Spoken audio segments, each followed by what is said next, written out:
Bonjour à toutes et à tous. Le froid, le grand froid fascine, et notamment l'Arctique et l'Antarctique. La température la plus froide jamais enregistrée sur notre planète, c'est moins 93 degrés, c'est dire. Alors, au sein du massif du Jura, sur la commune de Prémanon, il existe un lieu pour découvrir cet univers blanc. Il s'agit de l'espace des mondes polaires. Nous serons dans cette émission Point de vue avec le directeur scientifique de cet espace, Stéphane Niveau. Et puis dans un second temps, nous serons avec François Bernard. Lui, il a décidé et choisi d'emmener son voilier dans l'Arctique et de le faire prisonnier des glaces. Point de vue et le grand froid, prenez votre couverture car c'est maintenant.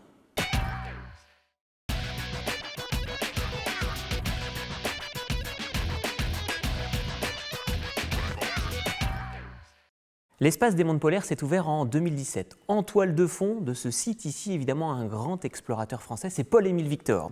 Alors ce site implanté dans le département du Jura, à Prémanon, est né à la suite de plusieurs initiatives. On va en parler justement avec notre invité du jour, le directeur de ce musée des mondes polaires, directeur scientifique. Il s'agit de Stéphane Niveau. Bonjour. Bonjour. Merci de nous accueillir tout d'abord. Merci d'être venu. Dans votre lieu qui est splendide et magnifique, qui est tout neuf. Il a une année d'existence à peine. Oui, c'est ça. On a ouvert en fait à fin février 2017 avec deux ouvertures différées. La première en janvier, c'était la patinoire, puisqu'on va en reparler, mais on a une patinoire en glace dans ce bâtiment. Et puis ensuite, ce musée, cette exposition permanente sur le monde polaire et les mondes polaires en février 2017. On comprend bien que ce musée est plus qu'un simple musée des mondes polaires. Alors comment est-ce qu'il est né? Il est né, je l'ai dit dans l'introduction, à la suite de plusieurs initiatives. Il y a un précédent. Oui, alors en fait, c'est une longue histoire pour essayer de la faire courte. Dans les années 80, on a un garçon qui s'appelle Pierre-Marc qui a monté un parc animalier ici sur la commune de Prémanon avec comme toile de fond des rennes. Suite à ça, il a eu l'initiative de monter aussi en cofondation avec Paul-Émile Victor, qui a accepté à l'époque de jouer le jeu. Donc ce petit musée, comme on l'appelle aujourd'hui, le petit musée Paul-Émile Victor. Et puis ensuite, eh bien, il y a eu ce projet de l'espace des mondes polaires qui lui-même vient de la fusion en fait, de deux projets. Un, c'était la restauration de l'ancien musée Paul-Émile Victor et en même temps la restauration de la patinoire qui était déjà en place, qui elle-même était issue d'une scierie en fin d'activité transformée en patinoire. Et les deux structures étaient un peu en fin de vie et donc on était chacun de notre côté en train de réfléchir à ce qu'on allait faire. Et puis les deux projets ont fusionné en fait et pour en faire l'espace des mondes polaires. Et le fait d'avoir cette patinoire en fait au sein de la structure, pour nous c'est très important. D'abord d'un point de vue pédagogique, on accueille énormément d'enfants dans cette structure. Que l'on bourre de sciences physiques, de sciences sociales, de l'ethnologie, tout ce qu'on veut.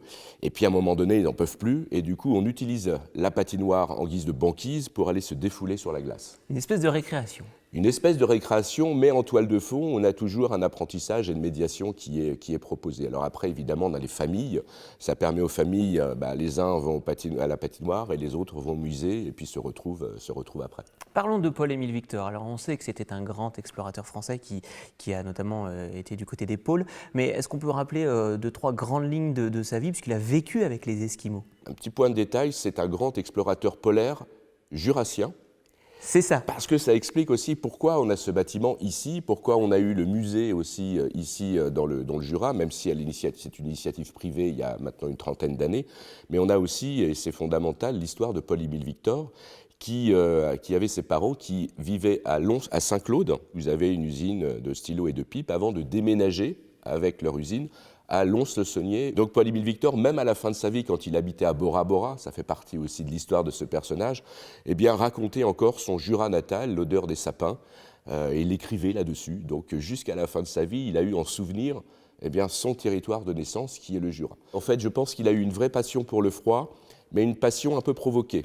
Et c'est là où on rentre dans l'histoire de Paul-Émile Victor, qui, par, on va dire, des coïncidences heureuses, se retrouve à partir pour la première fois au Groenland en 1934, déposé par le fameux commandant Charcot et le fameux « pourquoi pas ». Et en fait, il est parti au Groenland, il a monté une expédition, Paul-Émile Victor, pour échapper en fait à Madagascar. Et il avait deux rêves dans sa vie, c'était d'abord la Polynésie française et ensuite le Groenland, les régions polaires. Donc il est déposé en 1934 pour la première fois par le commandant Charcot, avec trois autres compagnons, Robert Gessin, Michel Pérez et Yves Knut. Ensuite, l'année d'après, 1935, ils reviennent une deuxième fois. Et là, en fait, Paul-Émile Victor décide de rester une année de plus que ses camarades et va être intégré dans une communauté d'une trentaine d'Inuits et Esquimaux, comme on disait à l'époque, et il va vivre 14 mois avec cette communauté où il va faire ce qu'il a appelé, ce qu'on appelle de l'ethnologie amoureuse. Amoureuse dans les deux sens du terme, c'est-à-dire qu'il s'est, à l'initiative de l'école de Mose, il s'est complètement plongé dans la vie des Esquimaux, et puis aussi amoureuse parce qu'il avait une petite compagne Inuk ou Esquimaude, donc ça aide bien dans ces régions polaires, une petite compagne qui s'appelait Dumidia, et il était profondément amoureux de Dumidia. Alors toute cette histoire, elle est racontée ici notamment au sein du musée des mondes polaires? Alors c'est pas un musée... C'est cet espace des mondes oui, polaires. c'est pas un musée autour du personnage Paul-Émile Victor ou sur le personnage. Paul-Émile Victor est là en effet en fil rouge, mais on intervient et on parle beaucoup de cette histoire quand on fait de la médiation, quand on a décidé de parler avec un groupe plus en détail de Paul-Émile Victor. Là, on est vraiment ici sur une information générale sur les mondes polaires, à la fois le nord, à la fois le sud. Et si déjà on sort de là en sachant où se trouve le pôle nord et le pôle sud, où se trouve l'Arctique et l'Antarctique, où sont les ours, où sont les manchots, on a déjà fait un grand pas dans la connaissance générale. Et après, eh bien, toutes les cimaises qui sont autour de nous permettent de plonger plus en détail dans certaines questions, comme ici on a les carottes de glace, de l'autre côté on a l'albédo, ici on a l'alternance des climats et des saisons, etc. etc. Quelle différence avec l'Institut Paul-Émile Victor qui est lui situé dans une autre région, à Brest, au bout de la Bretagne. Vous avez des liens, des connexions? Alors c'est bien en effet de poser la question parce qu'on a en effet une structure qui porte aussi le nom de Paul-Émile Victor, qui s'appelle l'IPEV, Institut Paul-Émile Victor, alors qu'ici on a l'espace des mondes polaires Paul-Émile Victor. Eh bien, d'abord, ici, on accueille du public toute l'année. Et notre mission à nous, c'est vraiment de faire de la médiation, de la culture scientifique que l'on travaille pour faire de la médiation polaire. L'IPEV à Brest, en fait, est une structure, une agence de moyens qui met à disposition du matériel et de la logistique pour emmener des chercheurs, et aussi pour les ramener, dans les régions polaires. Et l'IPEV gère notamment la fameuse base antarctique, la base Dumont d'Urville. Donc l'idée, c'est bien d'amener des scientifiques sur place pendant quelques semaines, voire une année pour les techniciens qui sont sur place et qui restent, eux, pour l'entretien du matériel et de la base, mais c'est une agence de moyens. La partie recherche, en gros, elle est du côté de Brest. Ici, on est vraiment sur un centre d'interprétation et d'éducation. Absolument. Oui. Mais vous avez des liens quand même de temps en temps, des connexions, des spécialistes qui viennent intervenir ici? Oui, bien sûr. Alors là, en France, le milieu polaire, il est assez diffus. Hein. On a des polaires plutôt dans la région de Brest, et puis on a aussi des polaires, comme on les appelle, qui sont plutôt dans le Jura et Savoie, Haute-Savoie. Et pourquoi cette différence? C'est parce qu'à une certaine époque, on avait besoin de marins pour partir dans ces régions polaires et les découvrir. Ensuite, une fois qu'on avait commencé à cartographier la partie côtière de ces zones, il a fallu appeler des terriens, spécialistes du froid, spécialistes de la glace, et on va les trouver où? Eh bien en Savoie, en Haute-Savoie et dans le Jura, parce que Paul-Émile Victor. Donc quand on regarde la carte et qu'on met des petits points rouges, des petites épingles rouges, pour voir où sont ces anciens ou ces polaires, eh bien on a ces deux zones géographiques qui se dessinent sur la carte française. Alors cet espace des mondes polaires, d'abord il est composé de combien de salles, si on peut parler de salles, parce que finalement il y a de nombreux espaces à l'intérieur, et puis il y a une scénographie particulière pour le découvrir? Oui, absolument. Donc d'abord cette salle d'exposition permanente, on a aussi une salle d'exposition temporaire, on a des salles de collection, des archives polaires, on a un atelier pédagogique où on accueille les enfants, atelier pédagogique qui se distingue entre deux formats, un format intérieur avec une salle et un format extérieur avec un jardin dit polaire où on a aussi un auditorium extérieur, on a des petites terrasses pour pouvoir planter des tentes ou faire des igloos, etc. etc. C'est-à-dire travailler à la fois le dedans et le dehors avec les jeunes enfants. Et puis on a bien sûr la patinoire qui continue son rôle de médiation. On a un restaurant qui s'appelle Bistrot Polaire, et un restaurant avec une carte qui tourne beaucoup autour du poisson. Donc là, en revanche, nous, ce n'est pas notre cœur de métier, donc on a confié la mission d'ouvrir ce restaurant à un cuisinier qui sort de l'école Bocuse. Et vous gérez également le fonds Paul-Émile Victor, c'est-à-dire les objets de Paul-Émile Victor? Alors, il y a en effet ce qu'on appelle le fonds Paul-Émile Victor qui ne nous appartient pas, qui appartient à la famille Victor, mais qui l'a mis à notre disposition. Donc il y a un gros travail de numérisation à faire et l'idée c'est de le rendre public très rapidement par l'intermédiaire de plateformes électroniques, mais on a aussi les archives de la famille Pérez, Donc Michel Pérez, qui a traversé en son temps avec Paul-Émile Victor en 1935 la calotte glaciaire du Groenland. Et puis on a d'autres personnes, je pense à monsieur René Achalet par exemple, qui nous ont confié des objets et à nous maintenant de les faire vivre par l'intermédiaire. Alors le but c'est pas d'être propriétaire, c'est pas d'avoir 25 kayaks en peau de phoque ou 10 traîneaux, peu importe. L'idée c'est d'avoir suffisamment de matériel intéressant pédagogiquement parlant pour pouvoir les redistribuer sur des expositions temporaires ici ou dans d'autres structures nationales. Il y a également, en plus de cette exposition permanente, des expositions temporaires. Ici, des expositions temporaires, à un rythme d'à peu près tous les 6 mois, sauf que ce rythme, évidemment, puisque c'est écrit dans le marbre, eh bien on le brise, puisque la prochaine exposition va rester une année entière sur place. Une exposition assez particulière parce qu'elle est quasiment toute en carton, qui s'appelle Poil Plume Crotte. Donc je vous invite à venir la découvrir. L'idée, c'est de montrer que eh bien, quand on se promène dans le milieu naturel, quand on est explorateur, c'est-à-dire curieux, eh bien on arrive à mettre en évidence toute la faune, toute la flore, grâce aux traces qui restent dans le milieu naturel. Vous organisez également des conférences avec des spécialistes? Oui, alors ça, c'est toute la vie du bâtiment. On a évidemment cette exposition permanente qui peut penser à être, en tout cas qui fait penser à quelque chose de statique, même s'il y a des multimédias un peu partout dispersés dans la salle. Il y a évidemment tous les à côté, donc tous les jeudis, tous les derniers jeudis du mois, on a un conférencier qui vient nous parler bien de son univers. Ça peut être un scientifique, ça peut être un sportif, même si je n'oppose pas les deux. Ensuite, on a des sorties en moyenne montagne avec des accompagnateurs diplômés, accompagnateurs en moyenne montagne. On a des ateliers extrascolaires où les jeunes enfants viennent travailler, repartent avec un globe en carton, repartent avec des lunettes inuites. Enfin voilà, tout est prétexte pour à la fois s'amuser mais aussi apprendre. C'est très riche, hein. Ici à Prémanon, au cœur du Jura, il y a vraiment de nombreuses animations avec cet espace des mondes polaires. Et puis alors j'ai vu sur votre site internet qui est également très bien fait, il y a un blog des experts. C'est quoi ce blog des experts? Alors l'idée de ce blog, c'est de reprendre de la culture scientifique et puis de le mettre à la disposition aussi du public. On a des sites un peu pointus, on a des sites que l'on découvre quand on fait de la recherche sur Internet. Et là, l'idée, c'est de reprendre les éléments et puis de le rebrasser pour en 5 lignes en faire un résumé. Et si on veut aller beaucoup plus loin, eh bien, on clique sur le lien qui vous renvoie au site officiel où on a trouvé l'information.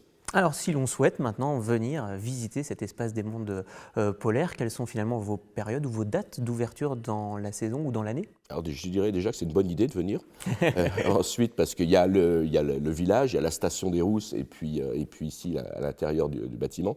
Donc, on est ouvert toute l'année. Alors, on a bien sûr des hautes, des basses et des moyennes saisons. Donc, ça, après, il faut se refaire au calendrier, mais on est ouvert toute l'année. Il n'y a qu'une exception près, c'est que la banquise, la patinoire, reste fermée, elle, obligatoirement et techniquement, 7 semaines par an, et c'est généralement à la fin du mois de septembre, sur une période septembre-novembre, où on ferme pour des raisons techniques. Et vous savez parfaitement également accueillir les scolaires. Alors j'imagine en proximité, mais si des voyages s'organisent de plus loin, vous savez faire? Oui, des voyages scolaires, tout simplement, ou alors des classes transplantées. On a encore la chance d'avoir beaucoup de classes de neige ou de classes de printemps ici sur la station.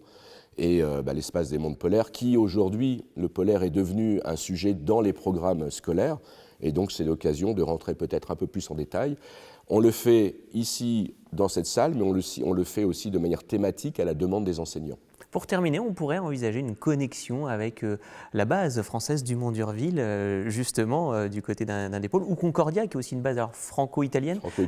Vous arrivez à faire des liaisons ou pas du tout? L'idée, c'est justement de mettre en scène et de montrer au grand public tous ces acteurs qui sont dispersés un peu partout dans l'Arctique, parce que l'Arctique, c'est le pôle Nord, mais il y a aussi l'Antarctique, grosso modo la cryosphère, qui est une zone extrêmement importante de la planète. Et on a plein d'acteurs français aussi qui sont éparpillés dans ces zones. Et l'idée, c'est en effet de créer des connexions. Alors soit on parle de ces gens-là, ou soit on essaye de les faire venir ici, ou soit, encore mieux, c'est de créer une connexion directe. Et je pense notamment à un garçon qui s'appelle François Bernard, qui habite Lons-le-Saunier et qui a son bateau, Aptka, qui est dans les régions arctiques. Et là, l'idée, c'est de rentrer en contact directement avec François et de parler de ses aventures et de sa médiation qu'il fait aussi, mais lui avec un bateau. Et Stéphane Niveau, merci à vous. Vous avez fait la transition, c'est notre deuxième invité dans cette émission Point de vue. Stéphane Niveau, merci de nous avoir accueillis ici à l'espace des mondes polaires. On rappelle que vous êtes le directeur scientifique et culturel de ce musée des espaces des mondes polaires. Merci à vous. L'espace des mondes polaires est un site muséographique très actuel, on l'a vu à l'instant avec notre invité Stéphane Niveau. Au-delà de la légende Paul-Émile Victor, l'histoire continue aujourd'hui avec par exemple ce voilier Atka. Il est destiné à être prisonnier des glaces. Alors nous sommes avec l'initiateur de ce projet, François Bernard, bonjour. Bonjour. Alors effectivement, quelle idée d'emprisonner un voilier dans les glaces. Vous qui êtes guide de haute montagne, d'abord, comment vous êtes parti sur cette idée un peu folle que d'acquérir un voilier et puis de l'emmener dans les glaces pour rester piégé dans les glaces? C'est une longue histoire, hein, ça ne s'est pas fait du jour au lendemain. Comme vous le dites, hein, moi à la base je suis guide de haute montagne, hein, j'ai habité 35 ans à Chamonix. Et donc mon métier de guide, il m'a amené à aller grimper un peu partout sur la planète et de découvrir les régions polaires. Hein, donc après avoir fait l'Everest en 93, j'ai découvert les régions polaires où j'ai fait des raids, un grand raid pour rallier le pôle Nord, hein, une première française en autonomie totale, et pareil au pôle Sud. Et suite à toutes ces expéditions, hein, vous allez grimper à droite, à gauche, une première par-ci, une première par-là, puis il y a un moment, vous posez une question, à quoi ça sert? Puis en fait, je me suis rendu compte que ça servait à rien. Mince. Donc j'avais un trou en fait, j'avais vraiment un trou quelque part. Et puis après je me suis dit, ben non, ça ne va pas servir à rien parce que toutes ces années, hein, j'ai fait plus de 50 expéditions en Arctique, j'en suis à la 19e fois en Antarctique. 70% du temps c'est pour des scientifiques. Et je me suis dit, ben, tiens, je vais monter un projet où je vais pouvoir transmettre, partager toute mon expérience, toutes mes connaissances de ces régions arctiques qui me passionnent au plus grand nombre. Je me suis dit, avec un bateau, je pourrais faire ça. Je pourrais emmener un maximum de personnes dans ces régions et leur transmettre toutes mes connaissances, tout ce que j'ai vécu et ressenti dans ces régions. Et le bateau, pour moi, c'était le moyen idéal. Hein. Le bateau, c'est la liberté. Je suis très attaché à la liberté. Et donc, je me suis dit les régions polaires, parce que j'ai malgré tout vu ces régions se dégrader hein, au fil des années. Et mon idée, donc, ça a été d'emmener un maximum de personnes de tout horizon. Alors, je voulais aussi bien emmener des artistes que des sportifs, que des enfants, malades ou pas. Vraiment taper dans toutes les directions pour essayer de toucher le plus grand nombre de personnes, en fait. Faire profiter de votre expérience. Exactement. Puis alors, mon idée première, c'était vraiment de prendre que des jeunes. Voilà, je ne voulais pas de vieux briscards qui avaient fait le tour de la planète. Je voulais vraiment donner la chance aux jeunes. L'éducation aussi. Oui, l'éducation. Donc ça, c'est venu après. Mais à la base, j'ai formé l'équipe où je voulais que des jeunes sans expérience. Je leur ai confié le bateau. Ils ne connaissaient rien de la glace. Tout le monde me prenait pour un fou. Disait, mais puis j'ai fait confiance aux jeunes, en fait. C'était vraiment mon idée. Et j'ai bien fait. Et maintenant, je vois le résultat, c'est qu'on a des programmes pédagogiques qui sont reconnus, même par l'Éducation nationale. On a 1530 élèves, enfants, qui suivent notre programme maintenant.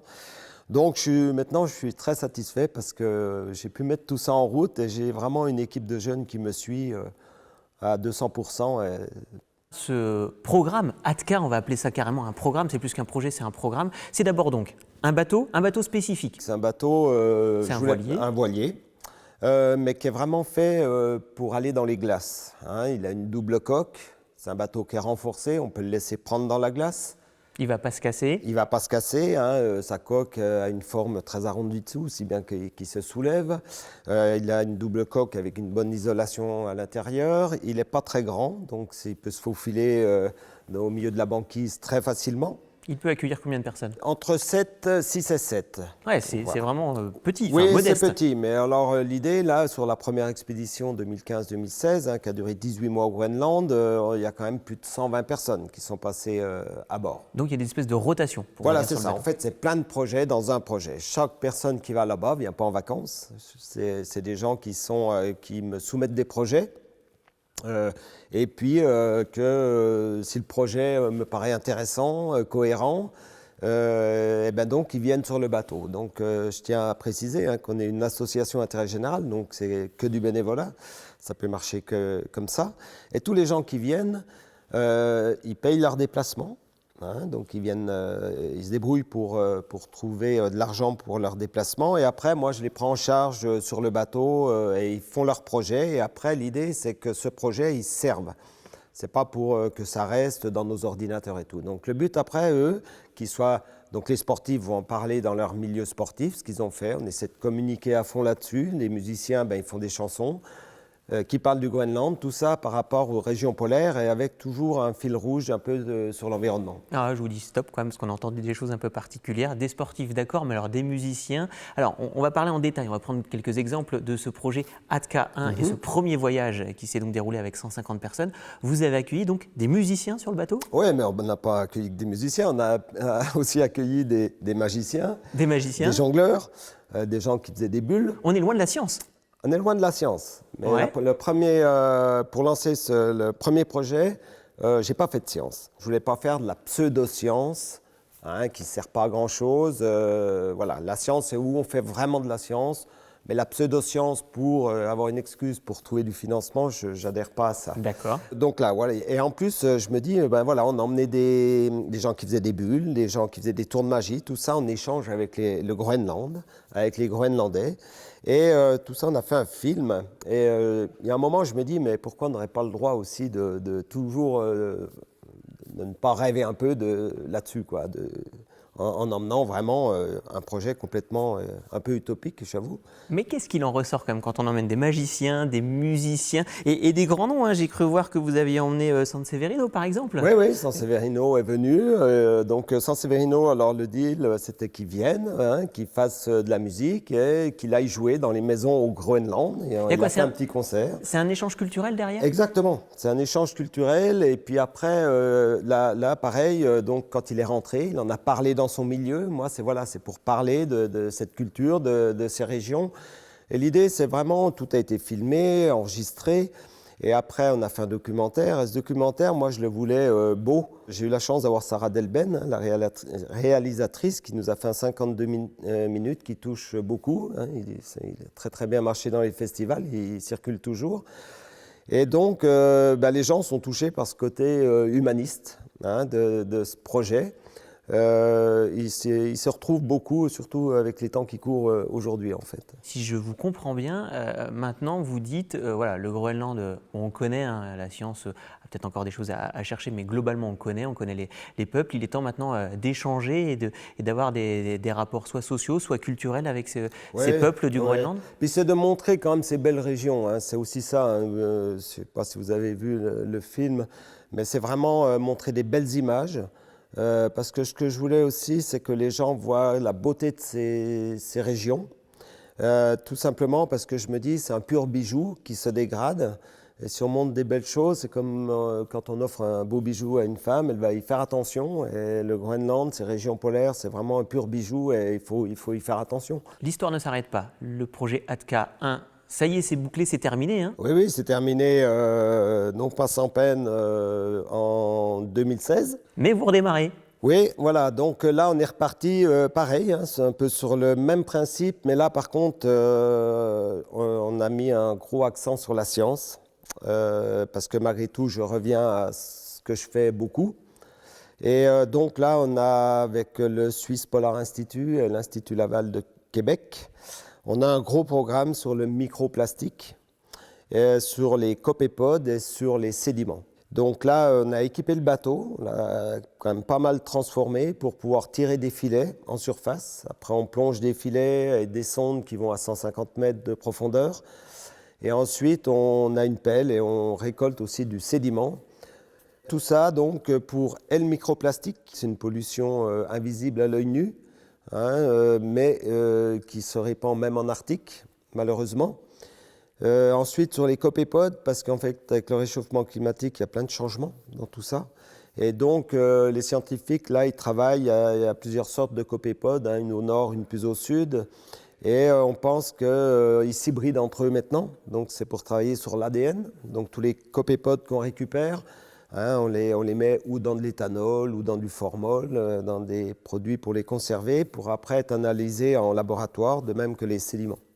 Alors le bateau est parti cet été, au mois de juin, c'est ça, de La Oui, c'est Rochelle? ça, on est parti le 3 juin de La Rochelle, on est allé au Groenland. Donc tout l'été a été consacré à la science et au programme pédagogique, hein, parce que le programme pédagogique, là, comme je disais, on a 1530 enfants, et puis c'est un programme pédagogique qui est sur l'année. 1530 enfants, ils ne vont pas tous aller sur le bateau, ils Non, seront non, en ils ne lien vont pas avec le tous bateau. sur le bateau, mais on a des échanges avec les enfants, mais Ouais. c'est des écoles. Alors, il y en a beaucoup plus qui suivent sur Internet, mais les 1530, on se déplace dans toutes les écoles. On fait 4 interventions, donc ça fait beaucoup. Là, on en est à plus de 70 en France d'interventions déjà depuis septembre. Ouais. On en est à une quarantaine en Suisse et au Groenland. Donc ça nous demande beaucoup d'énergie. C'est passionnant parce qu'on a un tel retour avec les enfants. Ça les intéresse tellement que je veux dire, on ne peut que être poussé à faire ce genre de choses. Donc l'été, là, avant le septembre, on a emmagasiné un maximum de matière pour ce programme pédagogique et on a fait de la science.